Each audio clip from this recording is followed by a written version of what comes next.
Vêtu d'une tenue traditionnelle de couleur blanche, personne ne pouvait s'imaginer que ce voyageur en provenance du Nigeria détenait sous sa belle tenue d'importantes devises en euros.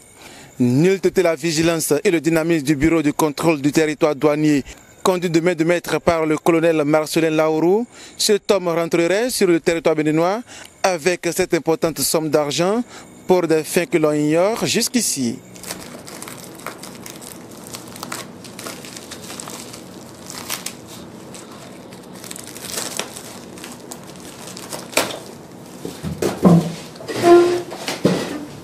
Cette opération a été possible grâce aux instructions de la hiérarchie. Quand nous avons eu l'information, la hiérarchie nous a instruit.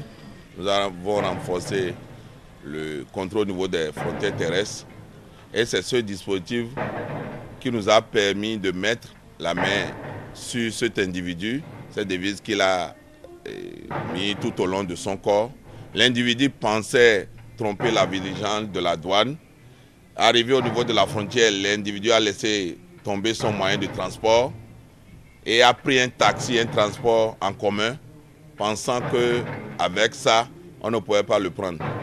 Mais comme la douane aujourd'hui a changé de stratégie de lutte contre la fraude, lutte contre toute importation en violation des réglementations en vigueur dans notre pays, il a été surpris que, bien qu'il ait changé de moyen au niveau des frontières, il est rentré dans un taxi. On a pu mettre la main sur lui et après une palpation, vous-même, vous avez constaté qu'il est entouré de beaucoup de billets en euros.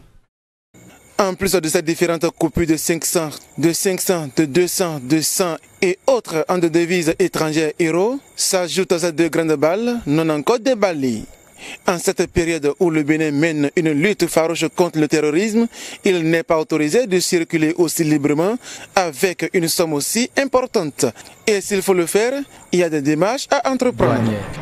Vous savez, aujourd'hui, dans le cadre de la lutte contre le terrorisme, le financement du terrorisme et le grand banditisme et autres, la manipulation de l'espèce aujourd'hui est encadrée. Et d'ailleurs, c'est encadré par un règlement de l'UEMOA. Ensuite, pour transporter de l'argent en espèces, il y a des obligations. La première obligation, il faut une déclaration. Vous avez une somme dont l'équivalent est égal ou supérieur à 5 millions, vous avez l'obligation de faire cette déclaration à la douane.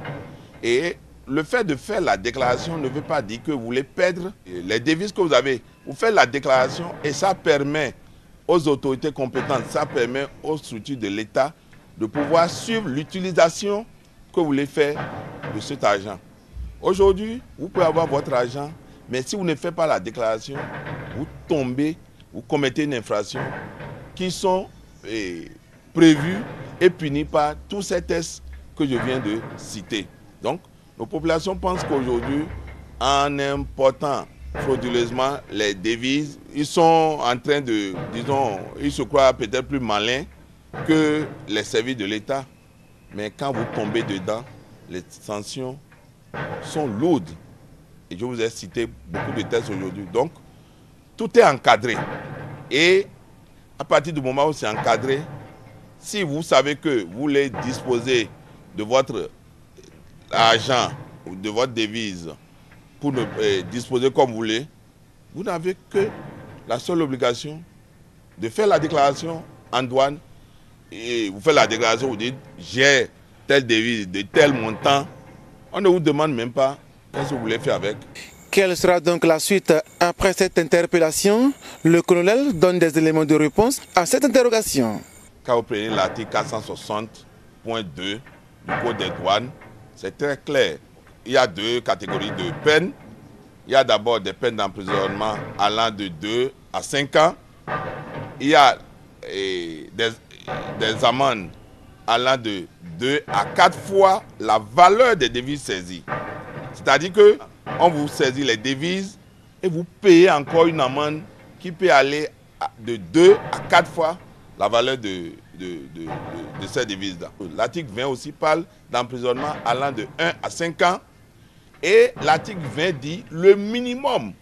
C'est-à-dire que n'importe comment, la justice ne peut pas vous permettre de payer moins. L'amende là ne sera pas moins de la valeur de ce qui a été saisi. C'est-à-dire que le minimum, c'est que vous perdez cet argent qui n'est pas déclaré. Et les circonstances, c'est-à-dire le juge peut vous amener même en dehors de la saisie des devises là, on peut vous amener même à payer jusqu'à 5 fois cette valeur-là. Et même au-delà de ça, et selon les circonstances, la loi sur le financement du terrorisme et le blanchiment des capitaux peut être aussi appliquée à ces catégories d'infractions selon les circonstances.